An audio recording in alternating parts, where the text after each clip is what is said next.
जिंदगी की कहानी दुख और हर्ष की होती है, कीमत जीत की नहीं संघर्ष की होती है। थोड़ा गुमराह हो गया था लाइफ में। हाथ पे एक तरफ गांधी जी वाला कागज हो और एक किताबों वाला ज्ञान वाला, तो गांधी जी वाले में ज्यादा आकर्षण है। तो अच्छे इंजीनियर नहीं बन पाए, तो घर वालों ने वापस बुला लिया, फावड़ा गैंती पकड़ा दी और बोले भैंस का गोबर डालो। कसम खाई थी कि जब तक मैं लाल बत्ती नहीं मिल जाएगी तब तक दाढ़ी नहीं बनाऊंगा। मेरी लगभग इतनी दाढ़ी हो गई थी, 3-4 इंच की। मेरा फोटो डाला होगा फेसबुक में। क्या माननीय सीएम साहब ने एक दो बार मेरे काम को अपने ट्विटर फेसबुक हैंडल से अप्रिशिएट किया। नमस्कार, मैं शंभू कुमार सिंह और आप देख रहे हैं नेशनल दस्तक। मेरे साथ एक खास मेहमान है, किसी परिचय के मोहताज नहीं है और उनकी पहचान ये है कि वो एक अधिकारी हैं और साथ में मैंने दर्जनों वीडियो देखे हैं कि वो किस तरह से जो खासकर जो गरीब लोग होते हैं उनको ऑन द स्पॉट किस तरह की मदद पहुंचाते हैं। और सबसे बड़ी बात है, जो बच्चे स्कूल नहीं जा पा रहे हैं उसको स्कूल तक पहुंचाते हैं। डीएसपी संतोष पटेल है मेरे साथ। कई सारे वीडियोज भी आपने इनका देखा होगा। कहीं किसी का ठेला पलट जाए, चौल पलट जाए तो उसको तुरंत मदद करना है।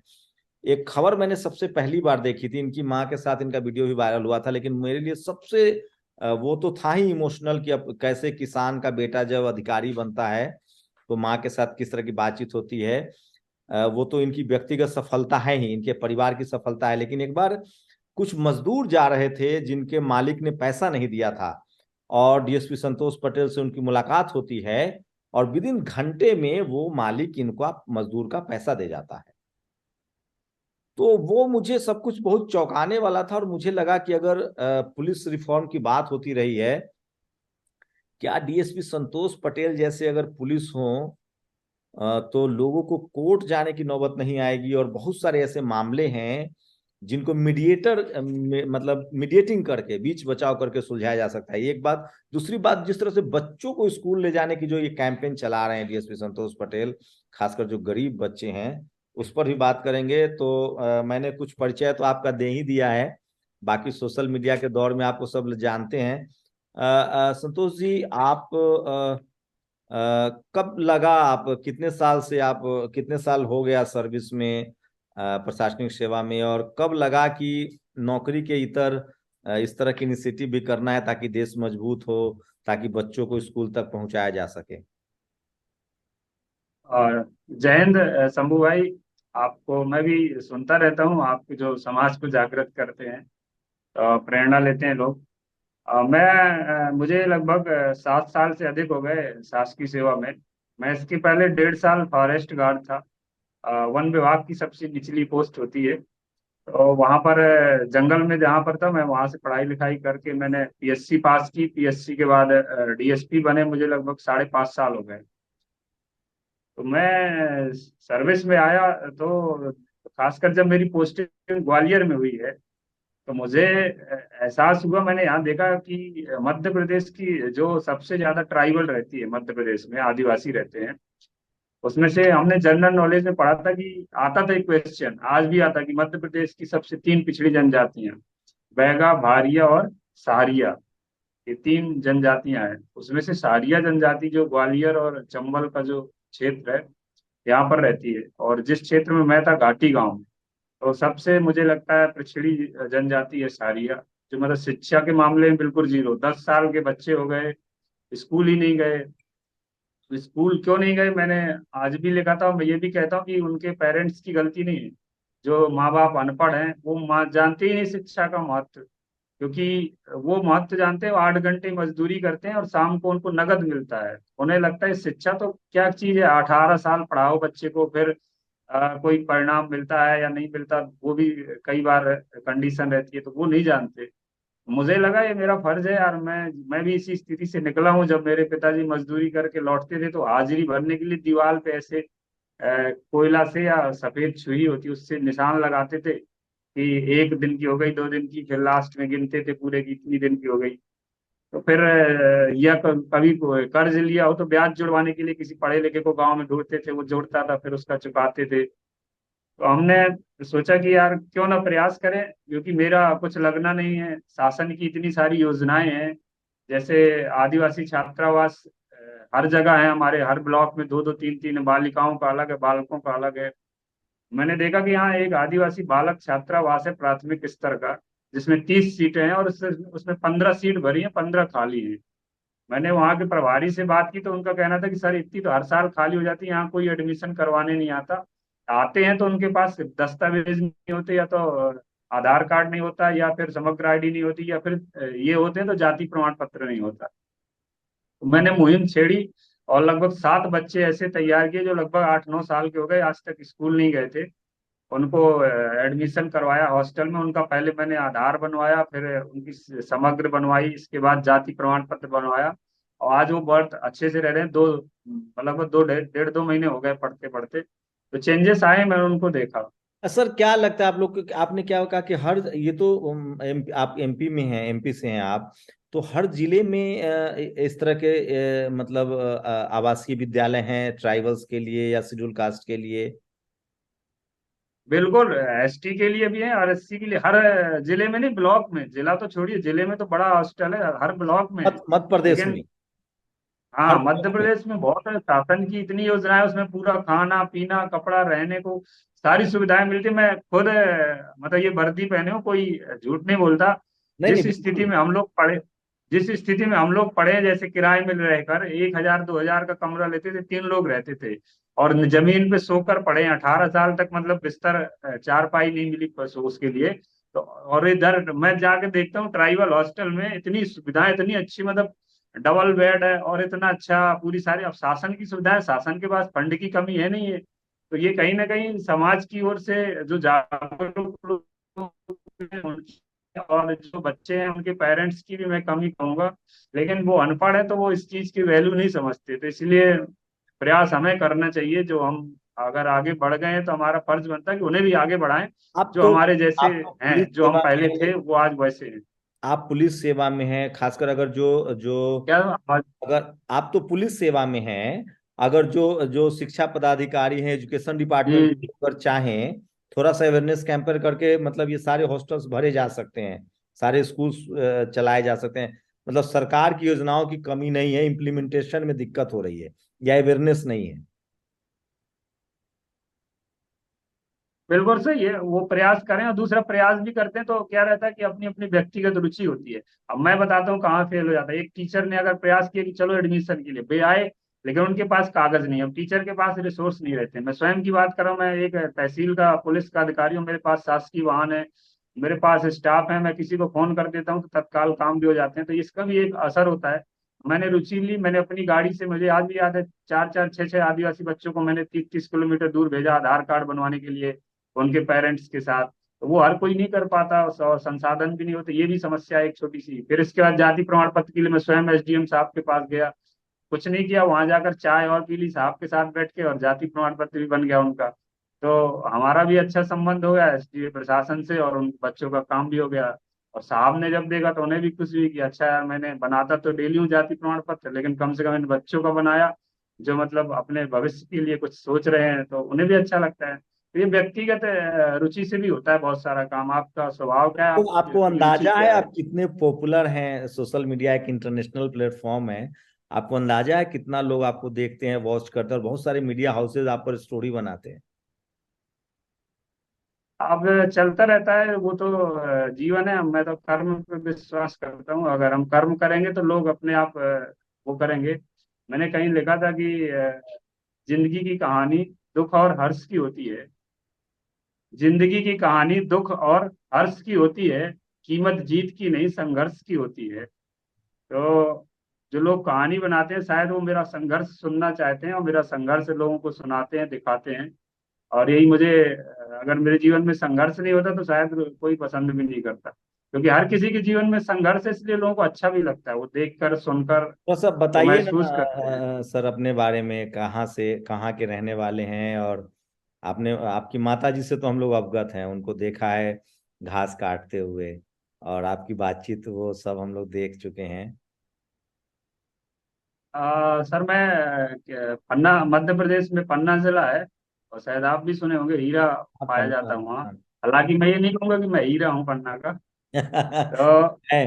प्रशासनिक अधिकारी के तौर पे जो आप काम कर रहे हैं वो आपको देश के लोगों को गर्व है, आपके विभाग को गर्व होगा, आपके राज्य सरकार को गर्व होगा कि आपकी वजह से सरकार के जो योजनाएं हैं वो लोगों तक पहुंच रही है। तो वो मैं पन्ना जिले में एक छोटी सी तहसील है अजयगढ़। और मैं फील करता हूँ कि जैसे मैं यहाँ नौकरी कर रहा हूँ, ये घाटी गांव है, मेरे गांव का भी नाम देव गांव है, और ऐसे ही जंगल किनारे बसा हुआ है मेरा भी। तो हम लोग बचपन से सरकारी स्कूल में ही पढ़े हैं, 1 से लेकर 8 तक, फिर 9 से 12 भी सरकारी स्कूल में पढ़े। उसके बाद मैंने इंजीनियरिंग की, वो भी सरकारी स्कूल में की। तो कहीं ना कहीं हमारा सरकारी स्कूल अच्छा, से आपने वास्ता बीटेक रहा है। किया है? और हाँ, मैंने बीटेक किया है। उसके बाद थोड़ा गुमराह हो गया था लाइफ में। थोड़ा सा ऐसा लगा कि जैसे पिताजी मेहनत करते हैं, तो मुझे लगा कि मैं भी कुछ पैसे कमा लूं, पढ़ाई भी करता जाऊंगा, पैसे भी कमा लूंगा, तो पिताजी का बोझ कम हो जाएगा। तो फिर वो जब हाथ पे एक तरफ गांधी जी वाला कागज हो और एक किताबों वाला ज्ञान वाला, तो गांधी जी वाले में ज्यादा आकर्षण है। तो थोड़ा सा उसकी तरफ हम आकर्षित हो गए थे, तो पढ़ाई वढ़ाई सही नहीं हो पाई थी, तो अच्छे इंजीनियर नहीं बन पाए, सिर्फ इंजीनियरिंग की डिग्री ले पाए हैं, पास हुए थे, लेकिन इंजीनियर नहीं बन पाए। बहरहाल कहते हैं जो भी होता है अच्छे के लिए होता है। फिर जब सोचा कि अब कुछ नहीं बचा जीवन में, वो जो लालच जिसकी तरफ जा रहे थे पैसे कमाने, उसमें भी जीरो हो गए, और इंजीनियर भी नहीं बन पाए, तो घर वालों ने वापस बुला लिया, घर पे बंद कर दिया, बोले अब तुम यहीं रहो। फावड़ा गैंती पकड़ा दी और बोले भैंस का गोबर डालो, चलो खेत में निदाई करो, फसल कटवाओ और थ्रेसिंग करो। तो फिर जब 1 2 4 10 दिन किया, तो फिर बुद्धि जगी, सरस्वती माई माँ आकर के लिए किए, बोले नहीं तुम वो पढ़ाई करो, पढ़ाई के लिए बनो, कहाँ फालतू में भटक रहे हो। फिर हमने पढ़ाई की थी, तो याद है मुझे, मैंने 3 अक्टूबर 2015 को कसम खाई थी कि जब तक मैं लाल बत्ती नहीं मिल जाएगी तब तक दाढ़ी नहीं बनाऊंगा। तो मेरी लगभग इतनी दाढ़ी हो गई थी, 3 4 इंच की, मेरा फोटो डाला होगा फेसबुक में 2015 का। और फिर मैंने पढ़ाई की थी घर में बंद होकर, पूरी दिन रात पढ़ाई करता था। और मैं अपने व्यक्तिगत कभी कोचिंग भी नहीं गया। और 15वां महीना था 7 अक्टूबर 2016, 3 अगस्त 2015 से लेकर 7 अक्टूबर 2016 का मैंने मेंस परीक्षा दी थी। उसके बाद पढ़ा नहीं, थोड़ा कॉन्फिडेंस भी अच्छा था, लग रहा था हो जाएगा, तो मेरा सिलेक्शन भी फिर हो गया था डीएसपी में। इस तरह अब संघर्ष तो बहुत है, जब संघर्ष सुनाने में लग जाओ तो लगता है सुनाते रहो। लेकिन ठीक है, सफलता सही समय पे हमें मिल गई, तो इसलिए बड़ा अच्छा लगता है कि मतलब ज्यादा। अभी अभी भी यूपीएससी दे रहे हैं? नहीं, अब नहीं, मैंने उसके बाद दी ही नहीं फिर। तो क्या तो लगता है, आप नौकरी में 7 साल कम समय नहीं होता है, क्या और क्या लगता है कि क्या करने की कोशिश, क्योंकि आप लोगों पर वर्कलोड बहुत है, पुलिस पुलिस पर वर्कलोड बहुत है, मतलब रिसोर्सेज कम है, काम का प्रेशर बहुत है, दबाव बहुत है, इन सब के बीच भी इन सब चीजों के लिए समय निकालते हैं तो प्रोत्साहन भी मिलता होगा और कई बार आलोचना भी होती होगी।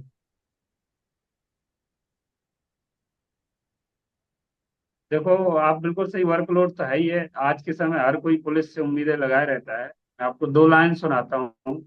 मैंने एक दिन आसमान की ओर देखकर कहा कि ईश्वर, हे ईश्वर, तेरे हौसले बुलंद नहीं बल्कि तेरे रास्ते स्पष्ट हैं। हे ईश्वर, तेरे हौसले बुलंद नहीं बल्कि तेरे रास्ते स्पष्ट हैं। थाने में बैठकर एक दिन देखो, पता चलेगा जमीन पर कितने कष्ट हैं। तो थाने में जब बैठते हैं तो समझ में आता है, हर तरह की शिकायत आती है आदमी की, किसी भी तरह परिवार की प्रॉब्लम है, पत्नी से लड़ाई हो गई, पति की लड़ाई हो गई, सास ससुर की लड़ाई हो गई, पैसे का कोई भी विवाद है तो थाने ही आना है, मारपीट तो वो तो है ही है, क्रिमिनल केसेस, सिविल केस भी है, जमीन का विवाद है, वर्कलोड तो है, लेकिन फिर भी। आपने लेकिन लोगों को रिच भी बढ़ा दिया ना, आप जिस तरह से लोगों से मिलते हैं, उनको अपने साथ बैठाते हैं, पुलिस के प्रति एक एक लोगों की धारणा जो बनी हुई है उसको भी आप तोड़ रहे हैं। जिस तरह से आप मिलते हैं उनसे, उनको अपने साथ बैठाते हैं, खाना शेयर करते हैं, उनके घर तक जाते हैं। तो अभी एक मैडम आपके साथ थी, वो भी किताब, शायद वो ट्रांसफर हो रहा था उनका या कुछ, वो किताबें बांट रही थी बच्चों को। तो जो साथी के अधिकारी कर्मचारी हैं वो लेकिन आपको अप्रिसिएट कर रहे हैं। हाँ जी, बिल्कुल अच्छा है, जब काम करेंगे तो लोग करेंगे भी अप्रिशिएट, भले ही जले, लेकिन करना पड़ेगा, क्योंकि हम वो काम कर रहे हैं जिससे जमीनी स्तर पर जो लोग करते नहीं है। और मुझे भी लगता है कई बार कि हाँ मैंने कुछ किया है। जब मैं आज उस बच्चे से बात कर रहा था जो जंगल से सरबोझ पर लकड़ी ला रहा था, और पहले दिन मैंने रास्ते में उसको स्कूल की ड्रेस पहनाई थी, बैग टांगा था और मुंह धुलाकर बोरो प्लस क्रीम लगाकर उसको स्कूल लेकर गया था। आज मैं पूछ रहा था तो उसको एबीसीडी आती है, एक सांस पे एबीसीडी सुना देता है। और हिंदी में वो अपना नाम लिख लेता है ना, छोटा अगर थोड़ी बहुत छोटा बड़ा मात्राएं पढ़ लेता है। तो मुझे लगा कि हाँ मैंने उसके लिए कुछ किया है। एक सोशल सेटिस्फैक्शन, तो बिल्कुल बिल्कुल एक बिल्कुल रहता है, सामाजिक लगता है हाँ हम संतुष्टि है। कुछ कर रहे हैं। और वैसे भी पुलिस कोई कुछ भी सोचे, मेरा तो मैंने अपनी तरफ से एक फुल फॉर्म निकाला था, 3 अक्षर है, पू ली और सा। मतलब मैं यही बोला करता हूँ, पुकार लीजिए सहायता के लिए। तो मतलब ये एक तरीके से पुलिस शब्द भी यही है, सहायता के लिए बना हुआ है। अब वो आदमी, वो अलग बात है कि राजनीतिक दबाव में गलत करे तो वो गलत है, वो ऐसा भी नहीं करना चाहिए। एक जो मैंने अभी एक तक तो जो ऐसा नहीं डीएसपी किया। होते हैं उनके अंदर कितने थाने आते हैं सर? एक डीएसपी हमारे यहाँ जब वो सब डिवीजन में होता है तो उसको एसडीओपी बोलते हैं, sub divisional officer of police. तो अभी तक मेरे अंडर में 5 थाने थे, अभी मेरा जहाँ ट्रांसफर हुआ वहाँ 4 थाने हैं। तो लगभग कम से कम 3 से लेके 5 6 7 वैसे रहते हैं। वो तो एरिया वाइज है, सब डिवीजन कितना तो वो बड़ा सबको छोटा है। आप मॉनिटर करते होंगे, तो वहाँ के जो एसएचओ हैं वो भी, उनको भी बहुत एक्टिव रहना पड़ता होगा कि संतोष हाँ जी। रहते हैं, करते हैं। मैं खुद ही पहुंच जाता हूँ, बहुत सारी समस्या उनकी, उनका ये कहना होता है कि सर हमारे पास आते नहीं, आपके पास पहले ही पहुंच जाते हैं। तो मैं आपके यहाँ रीच बढ़ी है वो, लोगों की, जबकि वो लोगों को थाने जाना चाहिए पहले। हाँ थाने जाना चाहिए। आज का सिस्टम ऊपर हो गया है ना, अप टू डाउन में जल्दी सुनवाई हो जाती है। और फिर वो उम्मीद भी रहती है ना, लोगों को लगता है कि हम साहब के पास जाएंगे तो साहब डायरेक्ट काम कर देंगे, नहीं करेंगे तो थाने से किसी को भेजेंगे। तो बहुत कोई ना कोई इजी फिर रीच, काम तो आप भाई। इतना इजी रीच हैं कि लोग को लगता है कि सीधे उन्हीं से मिला जाए। मेरे एक खासियत है, मैं अभी जहाँ रह रहा हूँ बिल्कुल जंगली एरिया है, घाटी गांव।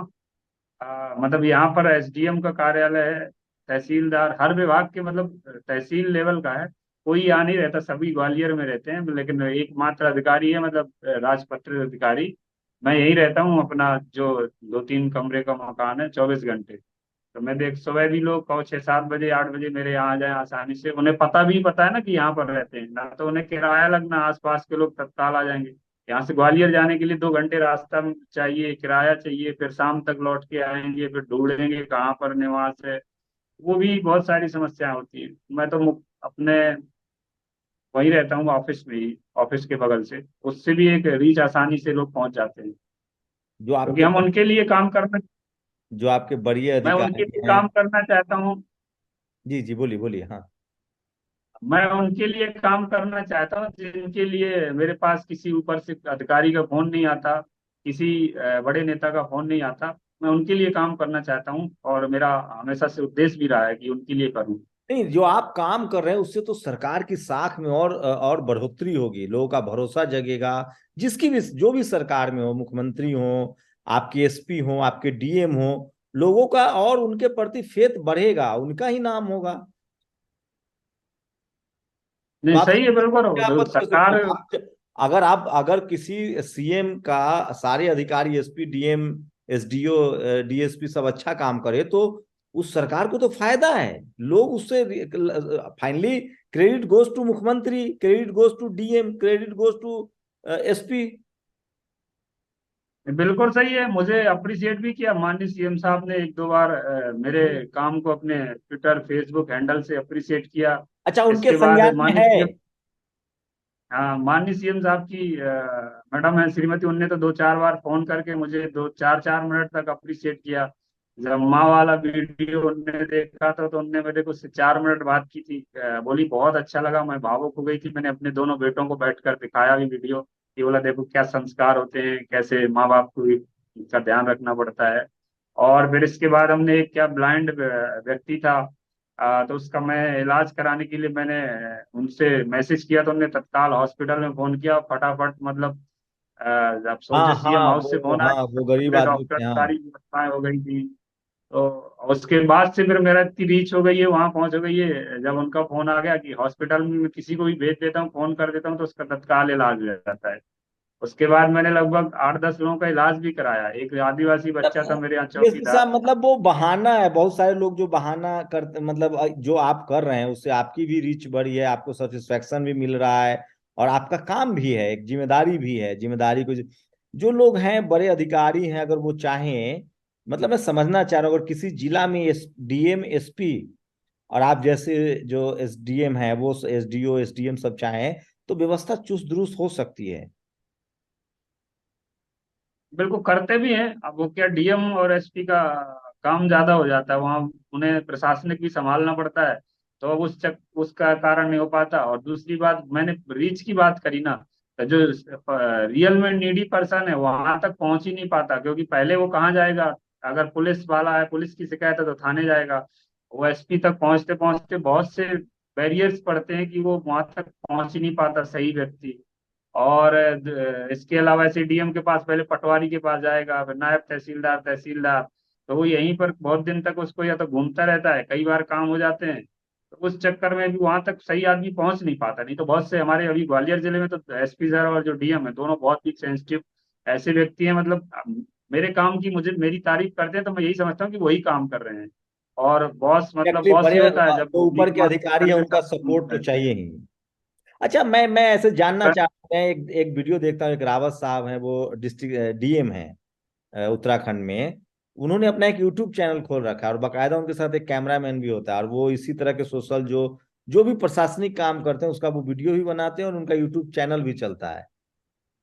तो क्या जी, आप सिर्फ सोशल मीडिया पर वीडियो डालते हैं, कोई यूट्यूब चैनल्स भी है ताकि लोग उसको देख सके सीधे सीधे? मैं मैं यूट्यूब में है, बट पर ज्यादा उसमें एक्टिव नहीं रहता। सोशल मीडिया में डाल देता हूँ। मेरे पास कैमरा भी रहता है, जिस मोबाइल से आपसे बात हो रही है इसी मोबाइल में मेरे साथ जो सिपाही रहता है, कह या देते हैं कि रिकॉर्ड कर मतलब लो। एक, हाँ, जब हमें लगा कि कोई अच्छा काम है, इससे मैसेज जाएगा सोसाइटी के लिए, तो फिर हम्म। मैं बोलता हूँ चलो तो रिकॉर्ड कर लो। इससे कम से कम मतलब क्या कोई रहता है कि पॉलिटिकल वीडियो। पक्ष नहीं है, आप सिर्फ अवेयरनेस लाना चाहते हैं, सोशल चेंज चाहते हैं, बदलाव चाहते हैं। बस मैं, वैसे मेरे आप पूरा फेसबुक इंस्टाग्राम आप देखोगे, एक भी ऐसी वीडियो नहीं मिलेंगे जिसमें मैं चश्मा लगा के गाड़ी से उतर रहा हूँ, या मतलब स्लो मोशन में ऐसे ऐसे वो चलते हैं। आपने देखा होगा बुलेट पे पैर रख के खड़े हों, या कार पे चढ़ते वक्त, आप एक भी वीडियो ऐसे नहीं देखोगे। ना मैं वैसी कोई फोटो डालता। मैं कोशिश करता हूँ सोशल मीडिया, मतलब सोशल, मतलब समाज को जो संदेश दे वही वीडियो या फोटोज मैं शेयर करता हूँ। मेरे पास बहुत से लोग आते हैं, मेरे को माला पहनाते हैं, मिठाई खिलाते हैं, बोले भाई साहब एक फोटो डाल देना हमारी अपने उस ओहो पे। तो हो। मैंने अभी तक नहीं डाली, उनको बहुत मना करता हूँ, भाई साहब मैं बताऊंगा कभी आप किसी की मदद करना, फिर मैं डालूंगा बहुत अच्छे से उसको। तो बहुत से लोग ऐसे कहते हैं कि मतलब डाल देना तो हमारा भी थोड़ा सा सम्मान बढ़ जाएगा कि हम आपके परिचित हैं। इसी तरह की कोई तो मैं कठिनाई? प्रयास करता हूँ कि संदेश जाए बस। अच्छा, मतलब ये बस सिर्फ सोशल चेंजेस, सोशल अवेयरनेस, यही आपका उद्देश्य है? जी जी, मैं बिल्कुल इसी के लिए प्रॉपर, मेरा उद्देश्य यही है। कभी कोई कठिनाई का भी सामना करना पड़ा इस तरह की चीजों में? कठिनाइयां तो हैं जीवन में, बिना कठिनाइयों के तो कुछ नहीं होता। आगे क्या तय किया है सर, मतलब इस तरह के काम करते रहेंगे तमाम कठिनाइयों के बावजूद, चाहे जितना वर्कलोड हो, जितनी तकलीफें हो? नहीं, बिल्कुल मैं करूंगा। वो एक कहीं मैंने शेर सुना था, ना संघर्ष ना तकलीफें तो क्या खाक मजा है जीने में। ना संघर्ष ना तकलीफें तो क्या खाक मजा है जीने में। और बड़े बड़े तूफान भी थम जाते हैं जब आग लगी उस सीने में।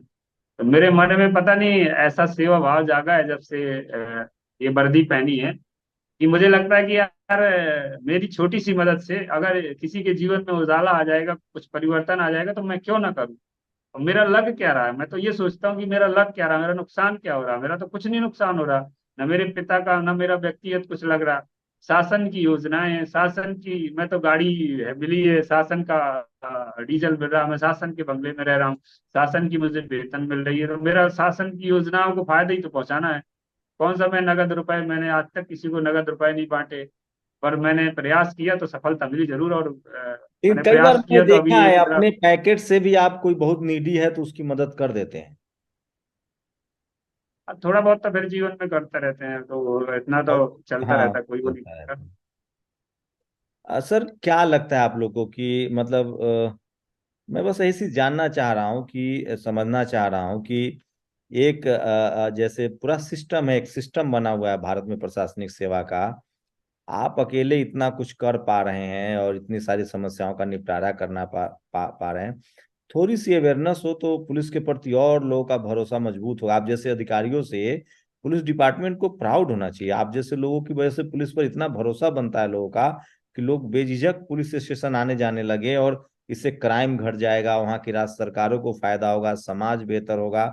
क्या ये बात लोग समझ पा रहे हैं, या लोग इसको कह रहे हैं कि नहीं नहीं ये तो अपना, कई लोग ऐसे भी तो कहते हैं कि अपना प्रचार प्रसार के लिए कर रहे हैं।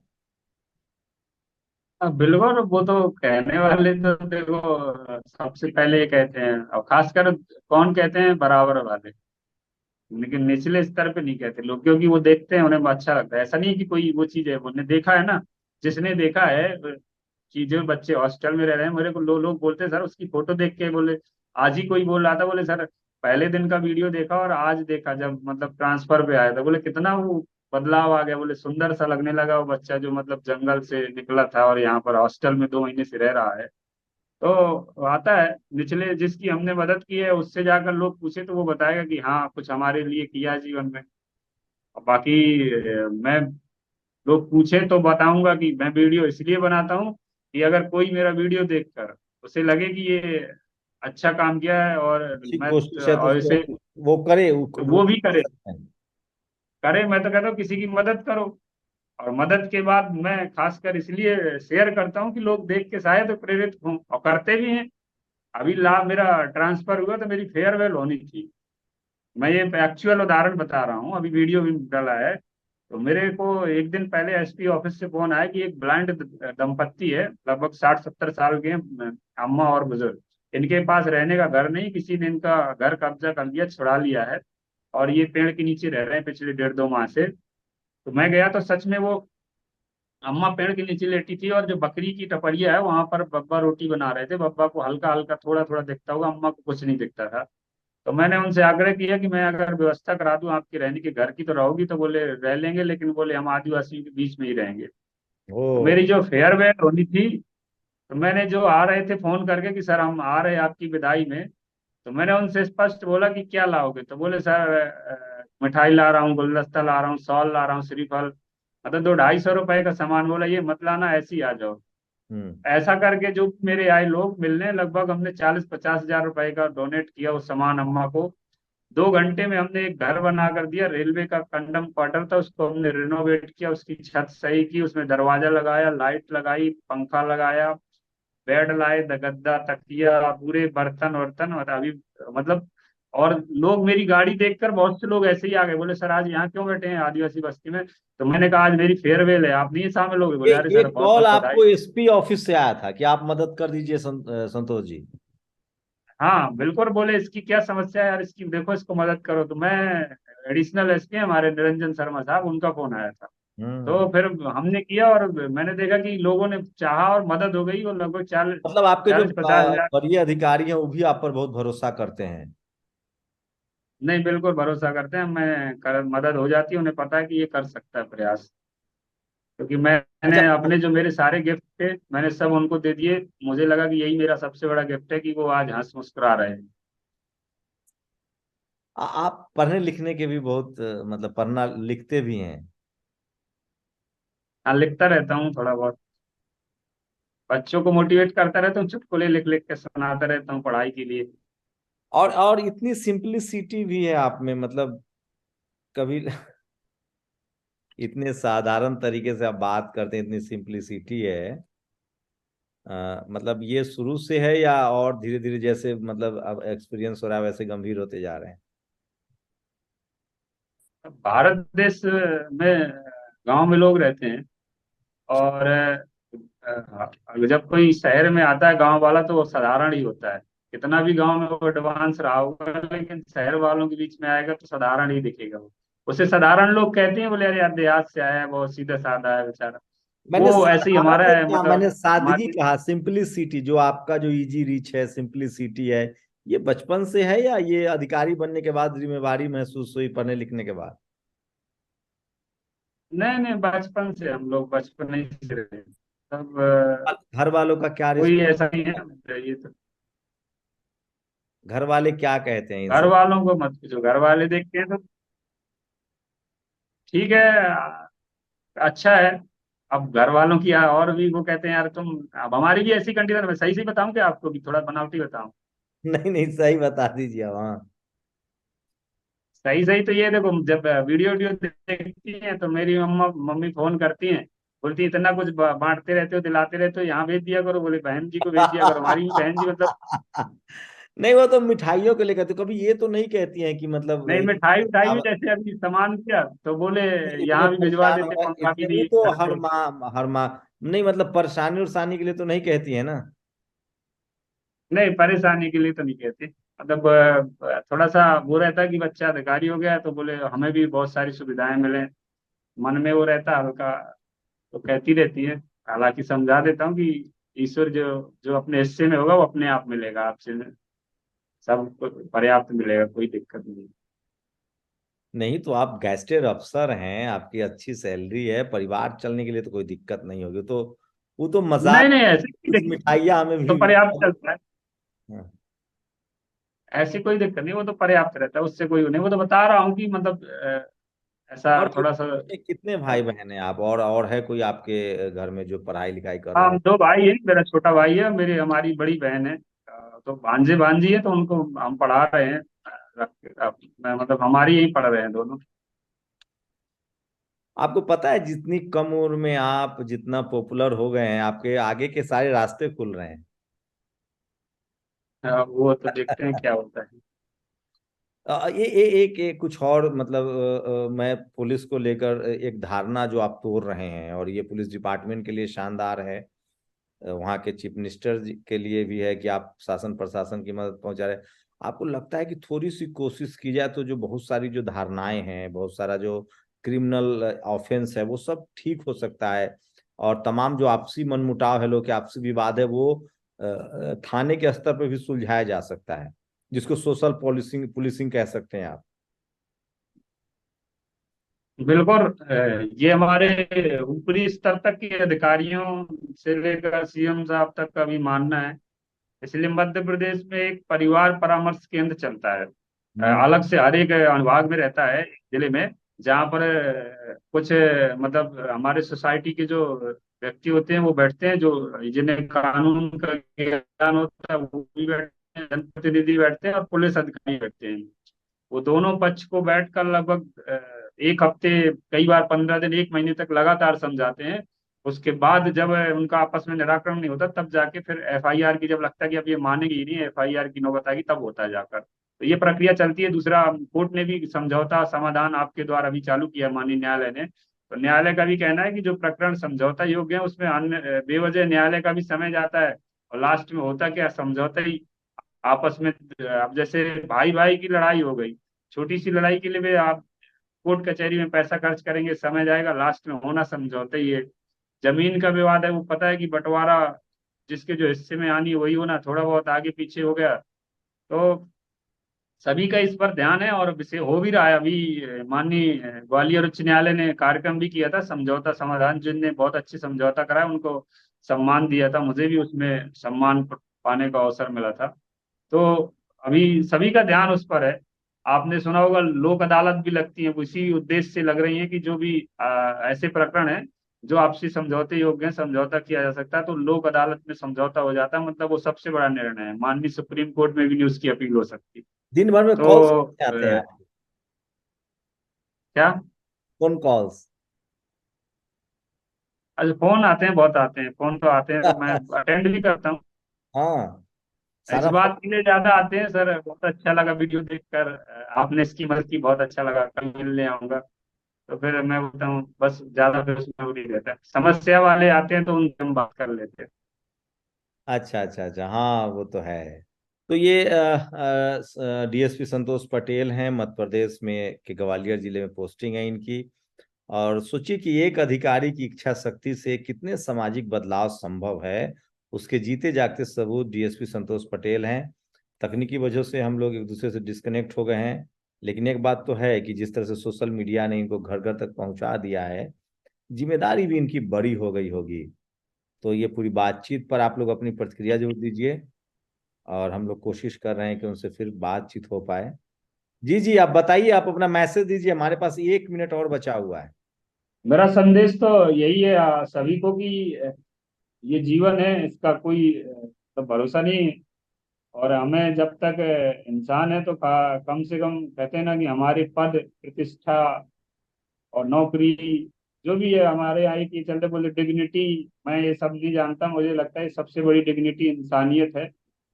और इंसानियत ही सर्वोपरि है। यदि हमें लगता है कि कहीं हमारी छोटी सी मदद से किसी का कल्याण हो जाए तो हमें अपना उस पर सब कुछ अर्पित करने की जरूरत है और प्रयास करना चाहिए।